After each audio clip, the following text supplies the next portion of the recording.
Ngutang, saya ngutang tapi sampai 8.000 triliun, mikir nggak anak cucu yang nanggung? 02 mana mikir ke situ. Bapak, VT saya banyak loh yang mengungkap tentang hutang negara, ya.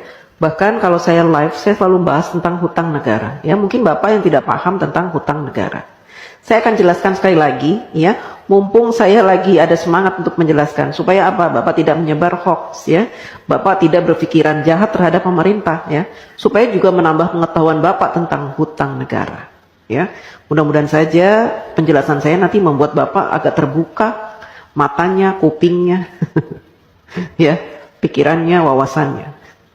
Jadi begini Pak, hutang negara, setiap negara ingin mengajukan hutang kepada IMF atau World Bank gitu ya, atau kepada negara-negara lain gitu ya, kepada negara-negara yang mau memberikan hutang, maka harus disepakati oleh wakil-wakil Bapak. Di mana? Di DPR RI. Ya. Bentuk negara kita memang mempunyai aturan seperti itu. Presiden tidak bisa memutuskan segala sesuatunya, apalagi perkara hutang sendirian. Jadi harus dinegosiasikan dengan DPR. Dan DPR punya peraturan bahwa negara tidak boleh berhutang, ya, yang mana pembayarannya, cicilannya itu melebihi 60% dari penghasilan negara. Ya. Nah, saat ini sejak Bapak Jokowi menjadi presiden, hutang negara kita itu tidak lebih dari 35%.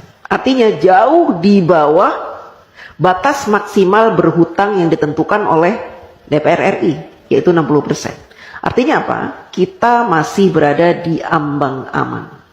Ya. Dan saat ini Indonesia terkenal sebagai negara yang hutangnya sedikit. Dibanding dengan Jepang, Amerika yang sampai 200% dari PDB-nya, Jepang sampai 210%, kemudian negara-negara lain, ya, bahkan tetangga-tetangga kita, Singapura, hutangnya itu banyak Pak. Berbeda dengan kita. Kita hutangnya sedikit. Beberapa tahun yang lalu Bapak Jokowi juga sudah melunasi hutang warisan sebanyak 7.000 triliun. Bapak heran kan dari mana uang 7.000 triliun itu? Kok Pak Jokowi bisa membayar? Karena Bapak Jokowi selama ini melakukan penghematan pengeluaran APBN. Dengan cara apa? Dengan cara tidak menggunakan APBN untuk pembangunan negara.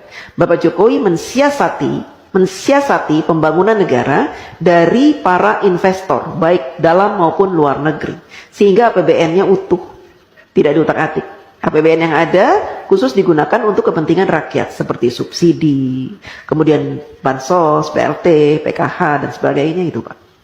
Ya, Bapak harus tahu. Jadi kalau Bapak bilang hutangnya sampai 8.000 triliun itu, seandainya saat ini hutang kita 8.000 triliun, itu sedikit Pak. Dibanding dengan PDB kita tuh sudah banyak sekali Pak.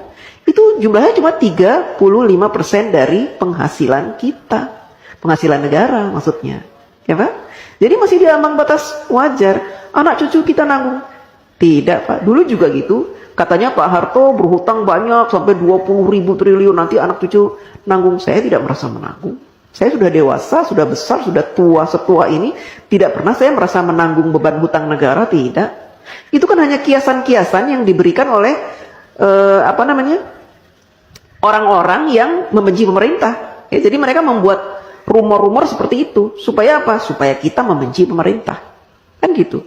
Kita awam, orang awam, tidak pernah diberikan pemahaman tentang hutang negara. Sehingga yang ada di pikiran kita, hutang, negara berhutang, nanti anak cucu kita akan membayar. Tidak Pak. Ya. Selama pemerintahan itu baik, memberikan kesejahteraan kepada kita, memberikan gaji UMR yang pantas, ya, kemudian memberikan peluang-peluang untuk usaha, sehingga kita punya penghasilan setiap bulan, dan memberikan lowongan-lowongan pekerjaan yang sangat banyak, maka kita tidak terbebani oleh hutang negara Pak. Ya, apalagi sekarang pemerintah sudah membuka banyak sekali lowongan dengan dibukanya smelter-smelter, proyek-proyek hilirisasi, itu akan membuka ratusan ribu lowongan pekerjaan Pak buat bangsa Indonesia, dan itu akan menjadi penghasilan yang akan dinikmati dan sehingga kita tidak dibebani oleh hutang itu. Hutang negara tidak dibebani Pak. Jadi Bapak jangan sok tahu, ya.